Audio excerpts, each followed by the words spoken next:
J'ai le plaisir maintenant de donner la parole à Mamadouba, interprète et écrivain public, pour nous partager son regard, son expérience à la lumière des enjeux d'accès aux droits et aux services publics que nous avons pu aborder aujourd'hui au cours de cette matinée. Mamadouba, vous êtes interprète dans plusieurs langues de l'Afrique de l'Ouest, notamment en Peul, en Soninké, Dioula et Bambara.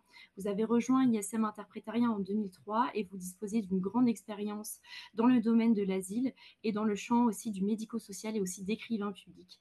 Et je vous laisse maintenant la parole pour 20 minutes environ pour partager votre regard et votre expérience afin d'expliquer ce qu'est le métier d'interprète, aussi avec la casquette d'écrivain public, et témoigner des barrières et précarités observées et de l'évolution du métier au fil des années, notamment au regard des changements de loi et de l'administration numérique. Mamadou, je vous laisse la parole. Merci bien, Laura. Bonjour à tous, à toutes. Alors, Laura a déjà fait la présentation et donc, je m'appelle Mamadouba, écrivain public, interprète en milieu social. J'insiste sur cette définition, hein, interprète, écrivain public en milieu social. Alors, je vais intervenir très rapidement, hein, comme Laura l'a si bien souligné, pour vous parler de mon parcours d'écrivain public. Interprète et aussi les changements que j'ai pu moi-même constater durant l'évolution de mon travail et les difficultés entraînées par ces changements, on va dire, ces changements, ces évolutions, les difficultés que les usagers de l'écrivain public, les permanents de l'écrivain public ont pu rencontrer, les difficultés. Donc d'ailleurs, ces difficultés sont largement évoquées hein, par les différents intervenants depuis ce matin. Et voilà, ce sont les mêmes profils de personnes que nous rencontrons dans nos permanences d'écrivains publics. Hein. Soit ils commencent par l'écrivain public, ou en tout cas une phase de leur démarche, ou parfois vers la fin. Parce que tout simplement, ils ne savent pas comment faire la plupart du temps, compte tenu de leur situation, leur statut d'analphabète d'allophone. Alors, avant de commencer, euh, je voudrais parler un peu de mon propre parcours, hein, très brièvement. Et je suis originaire du Mali, hein, d'une petite ville du Mali, et où, dans cette petite ville, aller à l'école, vraiment, c'était un luxe. Moi, au collège, déjà, j'étais sollicité par des parents, des proches pour écrire des lettres dans un français très approximatif. Mais c'est à partir de ce moment que j'ai commencé à écrire et à lire des lettres, parce qu'il n'y avait que des lettres entre ces petites villes, et la capitale ou même l'étranger. Et c'est comme ça que j'ai commencé à écrire. Et puis, depuis plusieurs années, quand même, je suis à Interservice Migrants, on va dire, pour conclure un peu une vingtaine d'années. Et c'est à partir de ce moment que j'ai commencé mon travail d'écrivain public. Parce que ISM avait noué quand même des partenariats avec certaines mairies, le foyer à Doma et bien, certains bureaux de poste. Et à partir de ce moment que j'ai commencé mon intervention comme écrivain public en milieu social. Donc, l'objectif visé par ces permanents, ce partenariat hein, de l'ISM, c'est d'aider les personnes en situation de précarité hein, à l'accès aux droits et aux services publics d'une façon générale. Donc, depuis plusieurs années donc, j'ai fait ce travail-là comme interprète. Mais avant ça, j'étais euh, interprète, c'est tout. Pas écrivain public, interprète.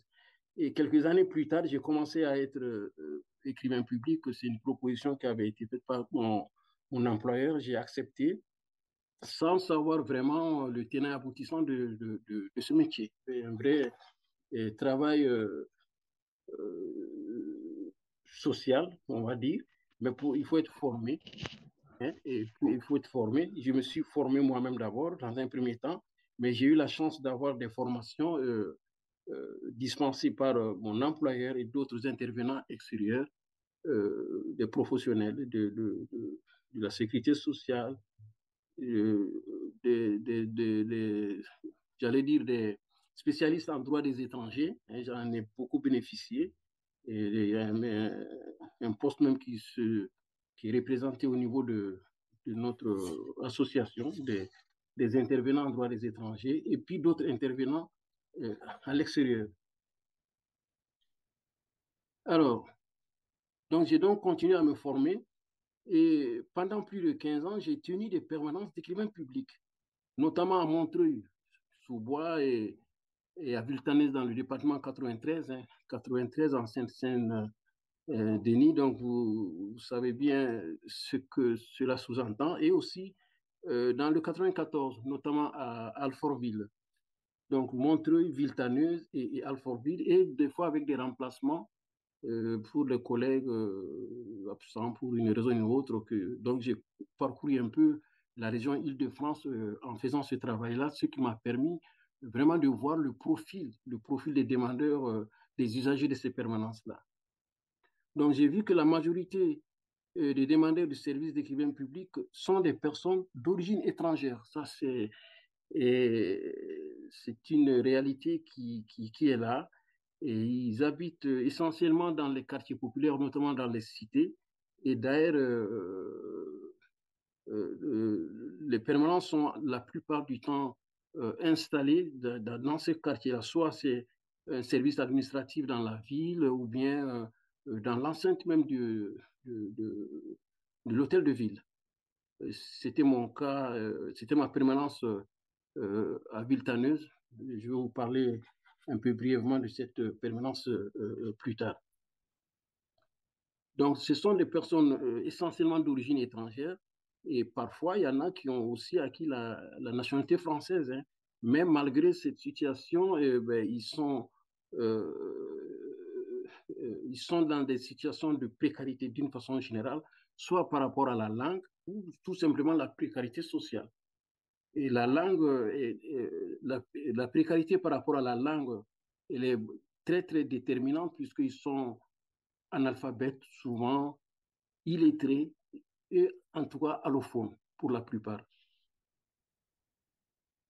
Alors, ça pose vraiment des problèmes de difficulté à l'interprète si vraiment je ne maîtrisais pas certaines langues évoquées par Laura au début, et parce que une grande majorité des usagers de mes permanences à l'époque, c'était ces personnes d'origine d'Afrique de l'Ouest, notamment le Mali, le Sénégal, la Côte d'Ivoire, la Mauritanie, et puis d'autres pays comme le Nigeria de plus en plus, et puis des pays d'Europe de l'Est et surtout des usagers originaires du Maghreb.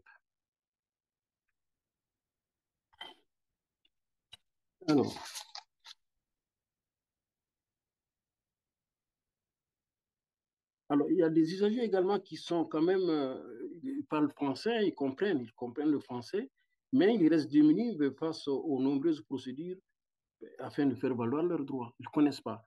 Ces procédures, ces difficultés ont été évoquées, je l'ai dit, par les précédents intervenants, et les complications au niveau des prises de rendez-vous, la compréhension même des démarches et les dossiers, et l'interprète, écrivain public, interprète que je suis toujours d'ailleurs, était obligé également de voir comment ça se passe, puisqu'il y a beaucoup de procédures, de systèmes qui m'échappaient moi-même personnellement. Donc, ces difficultés, ce n'était pas seulement au niveau des usagers de la permanence de l'écrivain public lui-même était confronté à certaines situations qu'il ne maîtrisait Oui, pas, bah, de toute soit, façon, je me dis oui. J'étais en train de me... pardon, vous m'entendez? Oui, bien sûr, Mamadou, c'est juste quelqu'un, j'ai coupé le micro, tu peux Ah oui, continuer, d'accord. merci. Alors, donc, il y a d'autres usagers, ben, quoique comprenant français, je l'avais dit, ils restent quand même démunis face à ces procédures. Donc, moi, mon rôle d'écrivain public en milieu social prend tout son sens dans l'accompagnement de ces personnes-là. Dans l'accompagnement de ces personnes, donc en complémentarité, bien sûr, avec d'autres services, l'assistance sociale, et puis je viens de découvrir avec bonheur l'association du précédent intervenant, que, qui est très, très important pour un écrivain public parce que notre rôle consiste également à orienter, hein, parce qu'il vient nous voir pour tout. La plupart du temps, mais on ne sait pas tout faire, c'est ça, c'est ça le problème. Nous ne savons pas tout faire. Nous essayons de les informer, de les orienter, de les aider en tout cas et à remplir certains dossiers, et notamment des dossiers de la CAF, de la sécurité sociale, et rédiger des courriers qui sont destinés à la préfecture, c'est peut-être pour les, les demandes de titres de séjour, les renouvellements de titres de séjour, et puis d'autres problèmes, des courriers adressés à d'autres administrations. Et c'était facile au début, hein, tout était sur support papier, on avait des CERFA, on remplissait ces documents, et puis au début, ça se passait à peu près bien pour l'écrivain public, même si l'usager, le demandeur était toujours dans des difficultés parce qu'il est perdu s'il n'y avait pas l'écrivain public qui l'accompagnait dans toutes ces démarches-là. Alors, pour ça, il faut une organisation, il y a une organisation et un fonctionnement. Des permanences, ça, c'est, il y a d'abord ISM qui aide à organiser, mais c'est surtout, c'est les lieux où ces permanences se déroulent aussi. L'organisation appartient à ces endroits-là. C'est les mairies, comme je l'ai dit, c'est les foyers à Roma, et puis d'autres structures qui demandent le service de l'écrivain public. Donc, en général, les conditions de travail sont optimisées donc, par un équipement de qualité. Hein. Et donc, l'écrivain public dispose en effet des outils nécessaires, c'est-à-dire que ça peut être un ordinateur, il a accès à l'Internet, il y a un bureau déjà où la confidentialité est respectée, il y a une ligne téléphonique aussi qui nous permet d'appeler un peu partout, enfin, des services en tout cas concernés, si vraiment on arrive à les avoir. Au début, c'était facile. Vous allez comprendre que plus tard, avec la dématérialisation, avec toutes ces évolutions, ce n'était pas évident, même pour nous, d'accéder à ces informations avec les interlocuteurs que je faisais avant, hein, comme la CAF, la Sécurité sociale ou la préfecture, ou même le tribunal, mais ce n'était plus possible par téléphone. Alors, j'avais parlé de confidentialité, et ça c'est très très important également par rapport à notre travail d'écrivain public. Donc, les permanences durent en général 3 heures, hein. Donc, ce soit le matin ou l'après-midi. Le matin ou l'après-midi, cependant, les usagers bénéficient d'un appui en cas d'urgence. Donc, ce qui est aussi une commodité notable, régulée par la présence, parce qu'on a aussi des agents d'accueil qui sont là, notamment moi, j'étais à la mairie de Villetaneuse, qui nous aidaient à réguler cette situation-là.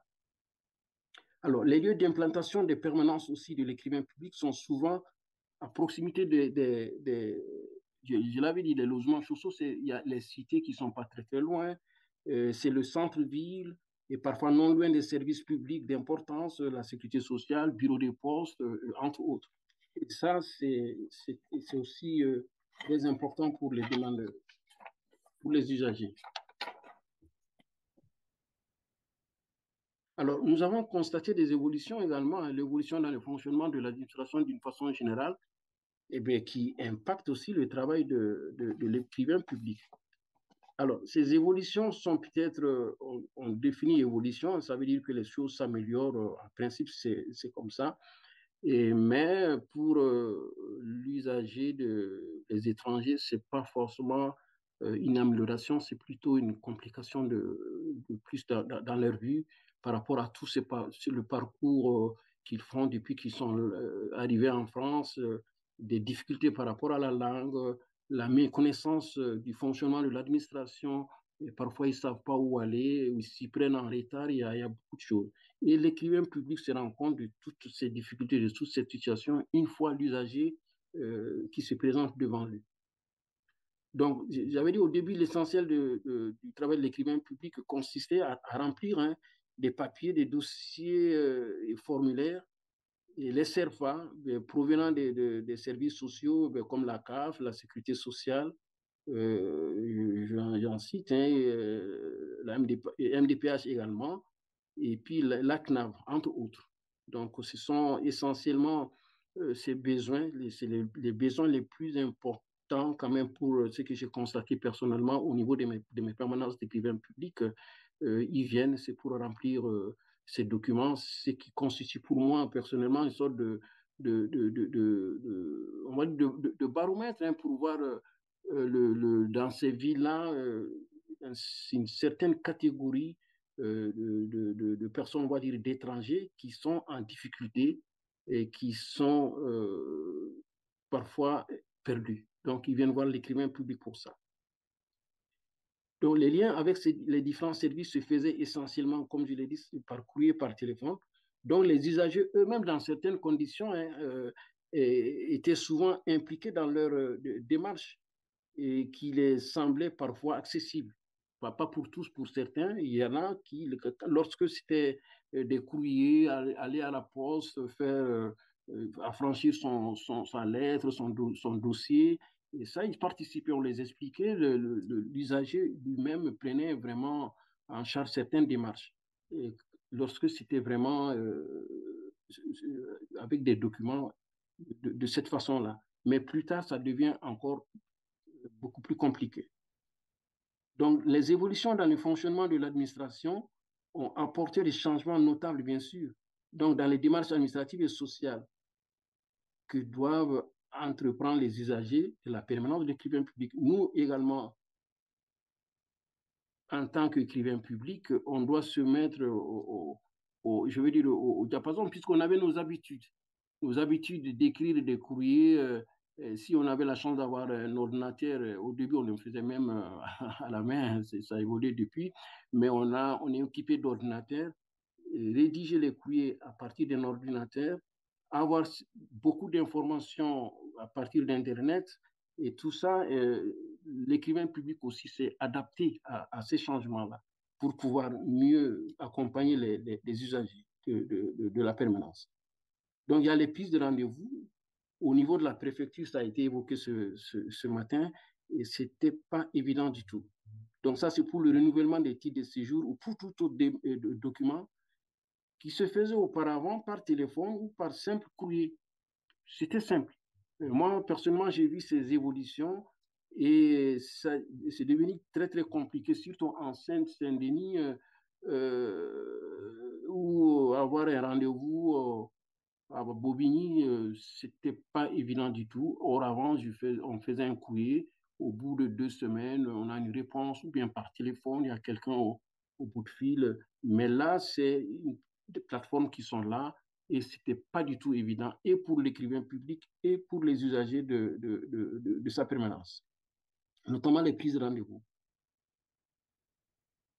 Donc, à cela, il faut ajouter également le manque de plage. Hein. On a, d'accord, Internet est là, et bien, essayer d'avoir un rendez-vous, c'est pas possible. On essaie le matin, la nuit, tard dans la nuit, très tôt le matin, ce sont des indications qu'on donnait, les informations qu'on donnait à nos usagers. Mais ces usagers la majorité de ces usagers n'arrivent pas à faire ça.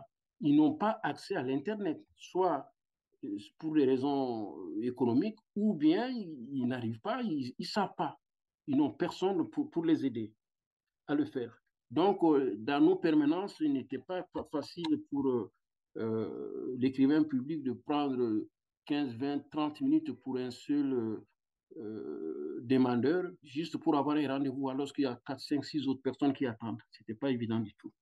Donc, nous, malheureusement, on les orientait vers d'autres structures, d'autres associations, et parfois, ça n'aboutissait pas.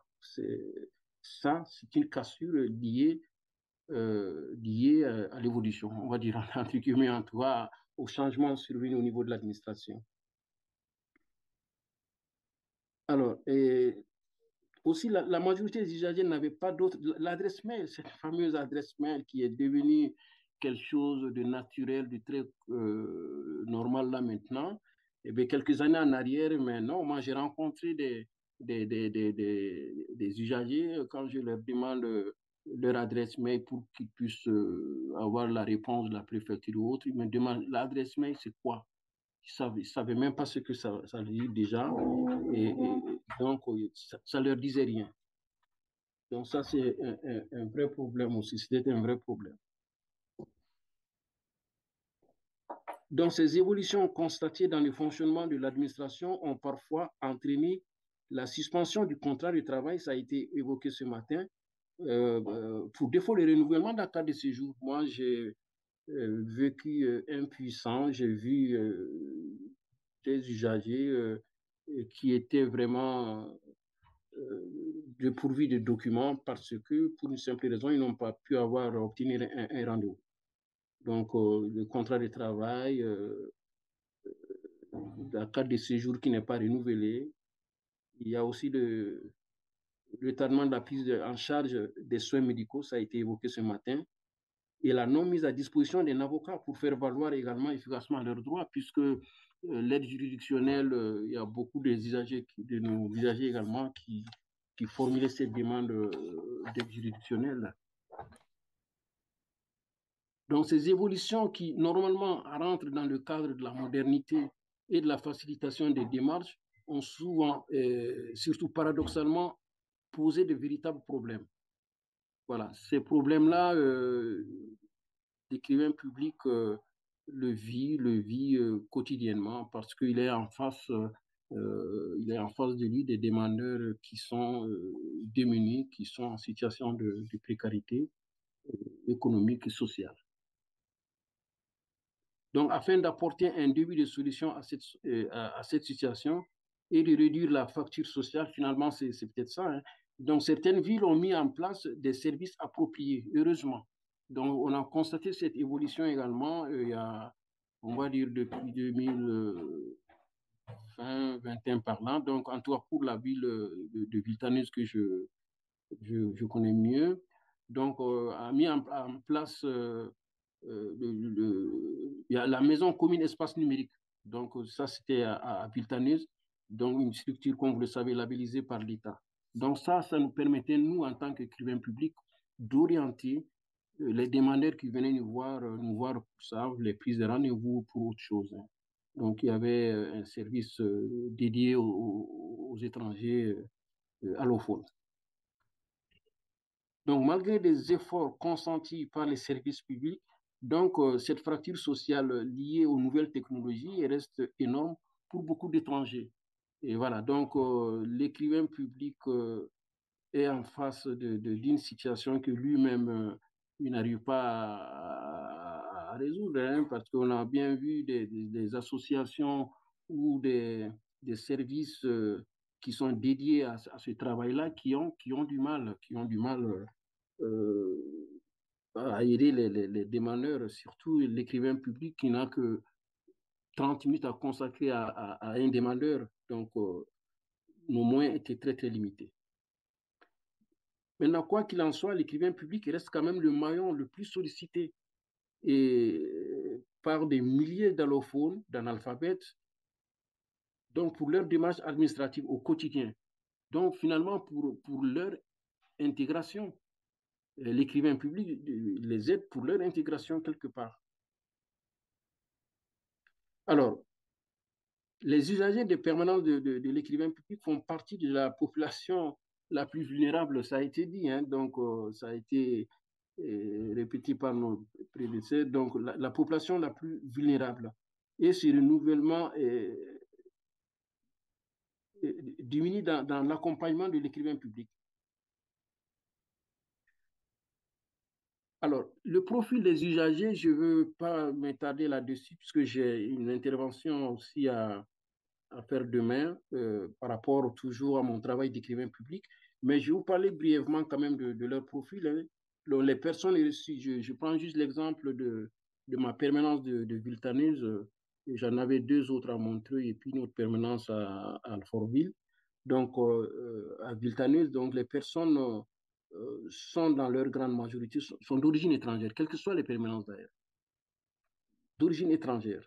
Alors, les usagers récits sont souvent originaires d'Afrique du Nord, Algérie, Maroc, Tunisie. Et même nous, en tant que... Moi, je ne suis pas arabophone, hein, je suis écrivain public, interprète, mais la plupart, en fait, beaucoup des usagers d'origine du Maghreb arrivent quand même à s'exprimer un peu en français. On arrive à se comprendre. On a parfois des usagers aussi qui sont d'origine européenne, Europe de l'Est, Et je me rappelle avoir sollicité une fois une de mes collègues qui parlait roumain et que le demandeur qui était devant moi ce jour-là ne comprenait pas un mot français, c'est un roumain. C'était à Montreuil, je me rappelle, c'était les gens du voyage. Parce qu'il fut au moment à Montreuil, ils arrivaient aussi à faire des demandes de logement, ils avaient une certaine insertion à Montreuil. Donc, pendant cette période-là, j'ai eu beaucoup de personnes d'origine d'Europe de l'Est et qu'il fallait aider. Heureusement, j'avais des collègues qui maîtrisaient cette langue-là et j'ai souvent sollicité des collègues en roumain et puis en langue tamoule également. Parce que des fois, ils viennent, ils ne parlent pas de langue, aucune langue, on ne sait même pas comment les aider. On te met un tas de documents, il faut trier, il faut essayer de voir pourquoi ils sont là, qu'est-ce qu'ils veulent. Ce n'était pas du tout évident. Ça aussi, c'est la barrière de langue qui rend difficile ces opérations. Mamadou, Donc, je me permets juste de souligner qu'on se rapproche de la fin de la matinée. oui, Si vous pouvez conclure en quelques minutes, merci beaucoup. voilà. Donc, oui, je veux conclure rapidement. Et je veux juste conclure en disant que, en parlant de ce profil des usagers, là, donc fait donc voir une catégorie de la population dans une situation de précarité sociale, donc une minorité de plus en plus visible hein, à cause de la barrière liée à l'analphabétisme. Malheureusement, en général, c'est ça, ils sont analphabètes la plupart du temps, parfois illettrés. Et ce n'est pas que la barrière de la langue, ils sont vraiment analphabètes en général. Donc, les femmes sont les plus nombreuses aussi à solliciter ces permanences-là. Et on a toutes les catégories. Hein. Il y a les seniors, quelques jeunes, quand même, un pourcentage de jeunes. Et en conclusion, je dirais juste que l'écrivain public, c'est un maillon très important dans l'insertion ces étrangers. Parfois ce n'est pas des étrangers, c'est des Français, même si c'est minoritaire. Et que notre rôle reste très important et à rappeler que l'évolution que nous connaissons depuis un bon moment par rapport aux nouvelles technologies, paradoxalement, rend difficile l'insertion de tous ces étrangers et qu'il y a beaucoup de choses à faire. Nous, en tant qu'écrivains publics, des fois, on les insiste aussi à aller prendre des cours de français, à les orienter vers les services les plus appropriés pour les accompagner. Je vous remercie. Voilà, je reprends. Hier, effectivement, j'ai parlé de la permanence d'écrivain public, le rôle de l'écrivain public et l'enjeu dans notre travail. Donc aujourd'hui, je vais juste essayer d'aborder la question du fonctionnement. On en avait parlé rapidement. C'est juste une bonne organisation, il faut le dire, qui est qui a été donné, on va dire, aux écrivains publics hein, par certaines villes. Effectivement, les conditions de travail, le matériel, on avait évoqué tout ça rapidement hier. Donc, le profil des personnes, des usagers de nos permanences maintenant, et c'est en général des personnes majoritairement, on va dire, qui font partie de la catégorie des inactifs. Donc, on définit cela par le fait que c'est essentiellement des retraités et les femmes au foyer et parfois des étudiants hein, qui n'ont pas de ressources. Cette catégorie représente à peu près 49%, un peu plus de 49%. Donc la permanence des écrivains publics est un lieu aussi où se côtoient des personnes d'horizons culturels et linguistiques très divers, dont le point commun est une situation de précarité, on l'avait évoqué hier, hein, précarité sociale, précarité économique. Et voilà. Donc, les usagers en activité ont représenté 45% dans la permanence que je tenais à Villetaneuse. Donc, toutefois, plusieurs parmi eux occupent un emploi précaire. Ils ont un emploi, mais c'est soit à temps partiel qui ne les permettent pas vraiment de faire face à certaines dépenses, que ce soit des dépenses d'ordre médical surtout. Alors, parmi les demandeurs d'emploi, beaucoup sont tributaires de minima sociaux. Donc, on a parlé de ça. Toujours pour avoir accès à la santé pour avoir certains droits. Donc, c'est le revenu qui est effectivement considéré, mais il y a beaucoup des usagers de nos permanences aussi qui sont bénéficiaires de ces minimums sociaux, le RSA, ils sont en invalidité ou bien des fins de droit de leur allocation à Pôle emploi. Voilà. Nous avons évoqué également la présence des retraités qui ont en général de très faibles retraites. On va voir plus tard qui viennent souvent voir l'écrivain public pour certaines aides, certaines allocations supplémentaires. Alors, ce qu'il y a lieu de dire également, c'est la présence des femmes.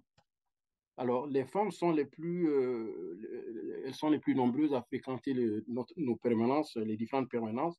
Et moi, j'ai noté un peu 57%, un peu plus de 57% dans ma permanence de Villetaneuse, dans le 93. Il y a également la majorité de cette tranche d'âge, c'est entre 31 et 65 ans. Donc, il constitue la majorité dans cette tranche d'âge. Il y a les femmes qui sont nombreuses, et effectivement, il y a aussi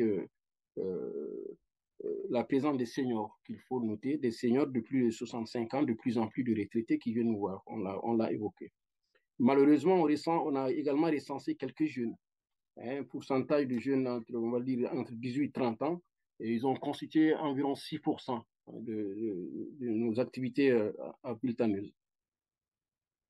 Alors, je voudrais préciser aussi sur la nature des demandes des usagers. C'est surtout ça qui est important aujourd'hui à la lumière de ce qui a été dit par les différents intervenants.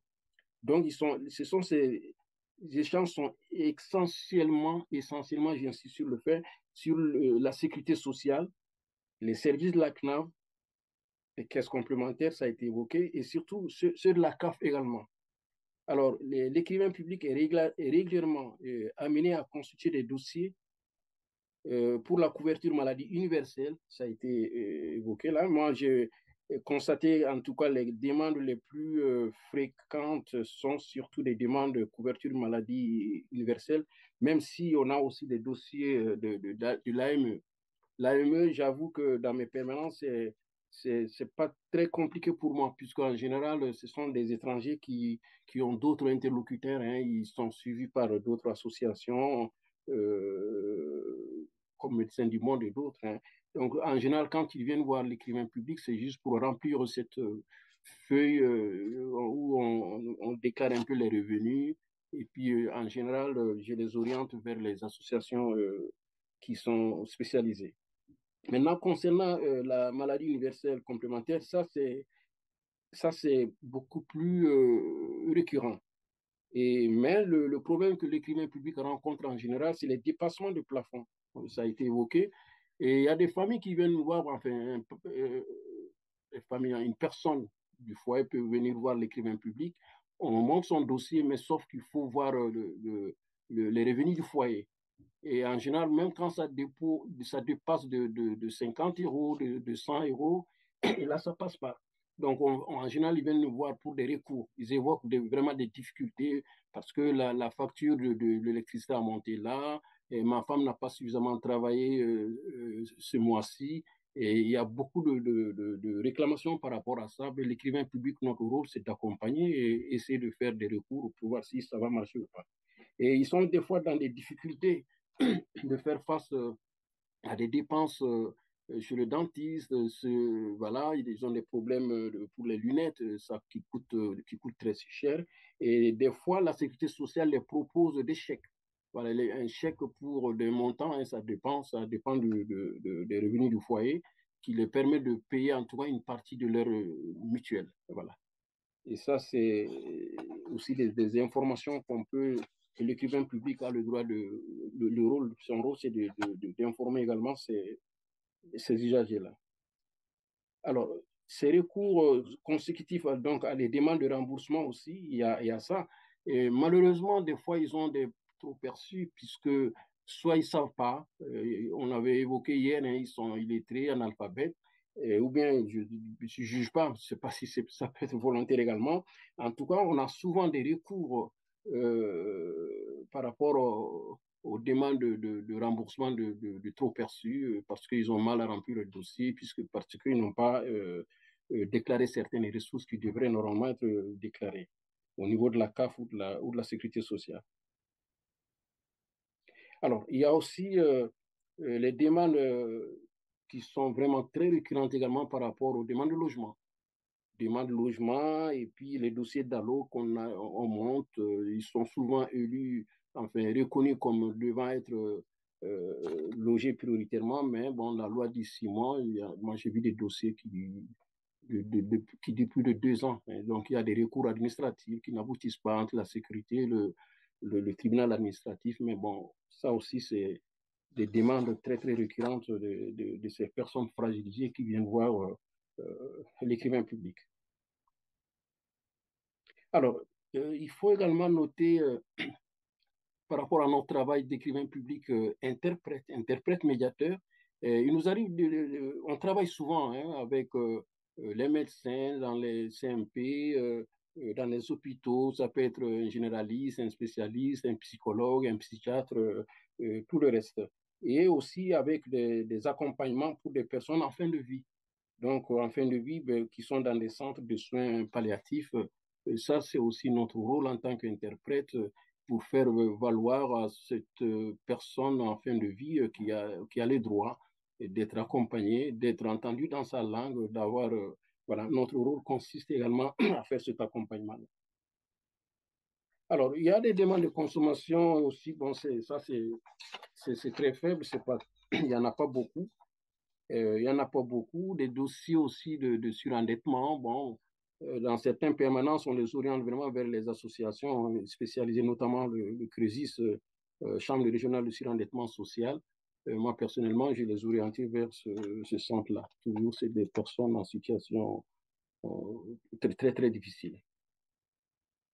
Bon, il y a également des demandes par rapport aux droits des étrangers. Il avait évoqué ça hier. On a des juristes à ISM qui met en général en contact avec ces juristes-là. Et puis, c'est un numéro gratuit. On peut appeler à avoir toutes les informations.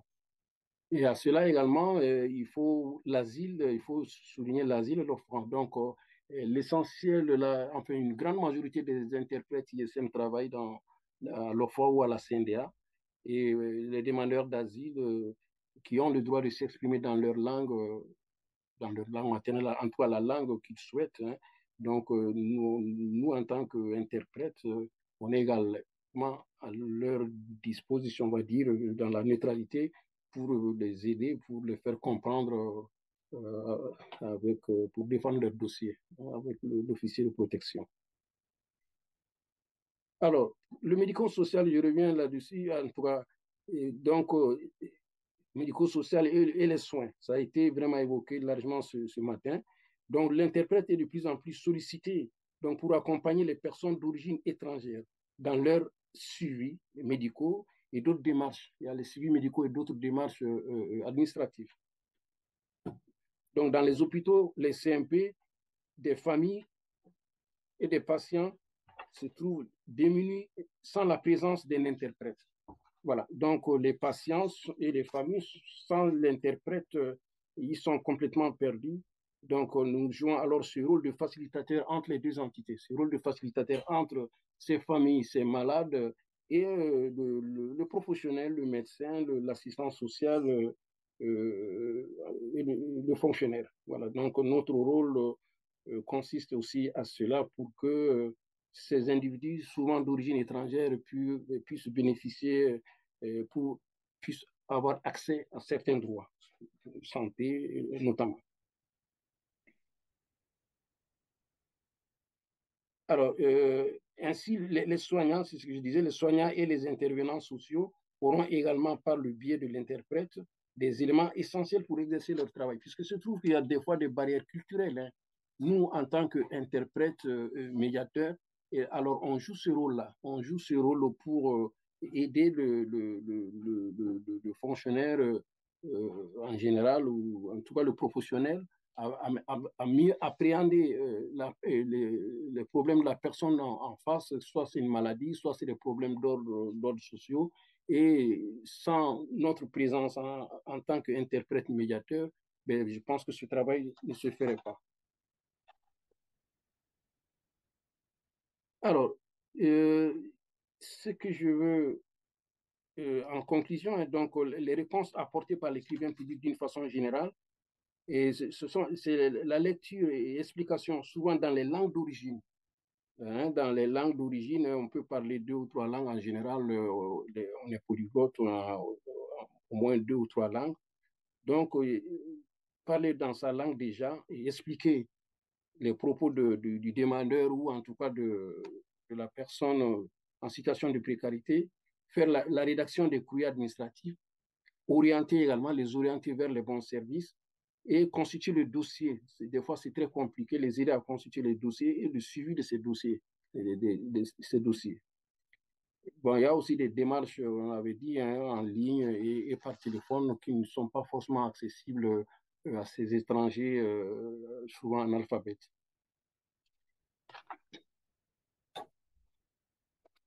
Alors, pour terminer, je voudrais quand même juste vous parler d'un exemple d'une expérience que j'ai vécue avec, en tant qu'écrivain public, bien sûr, avec une personne d'origine étrangère. C'est une jeune femme, une jeune maman illettrée d'origine africaine, ne parlant pas français. Donc, allophone, il ne comprend pas, il ne parle pas. Il est illettré, elle est illettrée, hein, en fait, elle est illettrée. Ce n'est pas seulement un problème de langue, mais elle était vraiment illettrée. Il y a beaucoup de choses dans le système administratif français qu'elle ne maîtrisait pas. Donc, elle était en instance de divorce. C'est une jeune maman en instance de divorce avec 5 enfants à charge. Et le mari il y avait une loi d'éloignement. Le mari ne devrait pas s'approcher parce qu'il y a eu des cas de violence. Il a subi des violences. Il était venu me voir pour beaucoup de choses par rapport à ça. Je l'ai orienté au commissariat, par exemple, pour porter plainte ou en tout cas déclarer ce qui s'est passé. Donc, c'est comme ça on s'est connus, parce que c'est sa famille qui l'a orienté vers l'écrivain public qui était vraiment à Montreuil, pas très loin de leur logement. Ils habitaient une cité. Donc, ma permanence à Montreuil était dans une cité. Donc, cette maman avait subi des violences conjugales voilà, était venue à ma permanence afin de l'aider à monter un dossier d'aide juridictionnelle. Voilà. Donc, elle devrait commencer cette démarche-là aussi. Donc, elle venait à ma permanence pour d'autres démarches administratives car elle ne pouvait pas s'exprimer en français. Donc, elle pouvait s'exprimer dans sa langue maternelle que moi, par chance, je comprenais cette langue-là. Du coup, quand elle a compris que on pouvait se comprendre dans sa langue maternelle, et à chaque fois qu'elle a des petits soucis de papier, elle reçoit un courrier, elle venait me voir pour ça.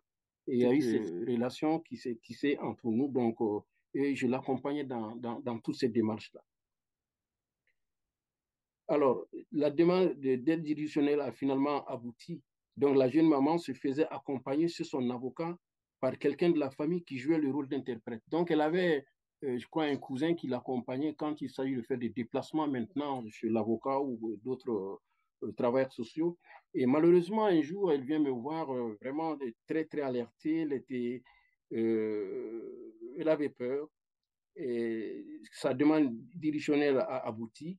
Donc, elle voulait voir son avocat. Elle devrait aller voir son avocat. Mais il se trouve que la personne qui jusqu'ici l'accompagnait pour ces démarches-là était en déplacement, n'était pas là. Donc, elle avait peur, elle ne savait pas comment faire. Elle est venue me voir pour voir si je pouvais jouer ce rôle-là. Eh bien, je lui ai fait savoir que non, cela ne faisait pas partie de mes prérogatives. De toutes les façons, je n'aurais pas suffisamment de temps pour le faire. Et même si je comprenais sa langue, mais ce qu'on peut faire, je vais téléphoner à son avocat en sa présence et puis on va essayer d'expliquer. Et c'est ce qui a été fait. Mais il se trouve qu'il fallait vraiment l'accompagner parce qu'il y avait un dossier, il y avait des choses à expliquer. Et finalement, j'ai dû accepter. Et après mon travail, c'était heureusement pas loin, c'était à 10 minutes de mon lieu de travail. Et je l'ai accompagné pour faire ce travail-là avec son avocat. J'ai juste donné cet exemple-là pour voir les casquettes que l'interprète peut porter, les différentes casquettes. Donc, se déplacer avec une personne en situation de précarité, ce n'est pas dans notre rôle. Je pense même que on n'a peut-être même pas le droit de le faire. Mais ce jour-là, compte tenu de ces relations pendant au moins 4 ou 5 mois, que cette dame, dans une situation de précarité, de violence et autres, et en difficulté, elle ne peut pas s'exprimer. Et là, j'ai dû porter cette casquette d'interprète, d'écrivain public et là aussi d'accompagnateur, on va dire assistant social, j'en suis pas, hein, je ne suis pas un assistant social. Voilà, je voulais conclure par cet exemple-là. Je vous remercie.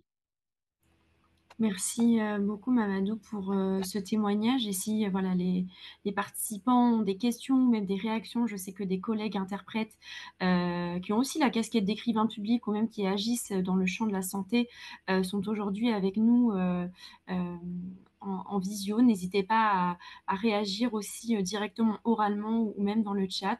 Mamadou, dans votre témoignage, vous avez mentionné que dans le champ de la santé, auprès des professionnels de santé, vous permettez de lever à la fois la barrière de la langue et de la culture. Est-ce que dans ce champ spécifique de la santé, vous avez des exemples qui reviennent souvent de situations où il y a justement cet objectif de compréhension interculturelle entre des professionnels de santé et des patients, ou est-ce que bon, les situations sont tellement diverses que là, vous n'avez pas forcément cet exemple, mais est-ce que là, en direct, vous auriez un exemple à nous citer? Alors, par rapport à la santé, oui, par rapport à la santé, nous travaillons beaucoup avec les psychiatres, les psychologues, hein, en tant qu'interprète. Et là, casquette d'interprète et de médiateur. Il y a ça. Donc, il y a, dans ce cas, il faut quand même, on va dire, décortiquer, en tout cas, expliciter certains comportements culturels. Parce que le patient aussi est expert de sa maladie et dans sa langue. Il a une explication de sa maladie et face au soignant, eh bien, il peut évoquer certaines choses que le soignant ne peut pas comprendre. Et c'est des choses qui sont en relation avec sa propre culture. Donc, nous, ce rôle d'interprète médiateur, cette fois-ci, est primordial pour pouvoir aider le soignant pour qu'il puisse à son tour aider ce patient-là. Et ça, c'est l'objectif visé. Et dans les hôpitaux également, il y a d'autres cas qui nous interpellent nous-mêmes en tant qu'interprètes quand il s'agit de maladies très graves, des maladies dites orphelines pour des enfants euh, qui sont souvent condamnés, hein, il faut le dire. Donc, il faut accompagner les familles. Déjà, ça, c'est l'accompagnement et aussi aider le médecin à exprimer ce qu'il a envie d'exprimer à cette famille-là, à expliquer la maladie à la famille et voir le ressenti de la famille par rapport à toutes ces informations. Et ça, c'est un va-et-vient entre la langue de cette famille-là, ça peut être Bambara, Soninke, Peul, et le français. Pour cela, nous, en tant qu'interprètes, on doit vraiment maîtriser également en tout cas, ne serait-ce que le fonctionnement de l'administration médicale, de l'administration sociale en France ici. Donc, on a des cas de ce genre-là. Un enfant, une fillette de 3 ans qui a été malade, une maladie orpheline, on va dire, et elle était condamnée en fait. Donc, il y avait un sérieux problème d'accompagnement de cet enfant-là par les parents déjà, puisque c'est un jeune couple, hein, la maman qui était éduquée a compris l'enjeu, hein, la maladie de son enfant, mais le papa ne voulait pas accepter ce diagnostic des médecins. Et voilà, donc il voulait continuer à soigner son enfant euh, par la voie traditionnelle également. C'est pas interdit, c'est peut-être un droit et toujours géré par le service médical. Et l'interprète qui joue ce rôle-là encore entre la famille et le médecin, les soignants, ça a été très, très difficile pendant des semaines. J'ai suivi cette famille-là et finalement, il y a eu un terrain d'entente grâce à l'interprète, on va dire en tout cas quelque part, hein, grâce à l'interprète, et que on a accompagné cette petite fille jusqu'à son dernier jour. On a beaucoup d'exemples par rapport à ça.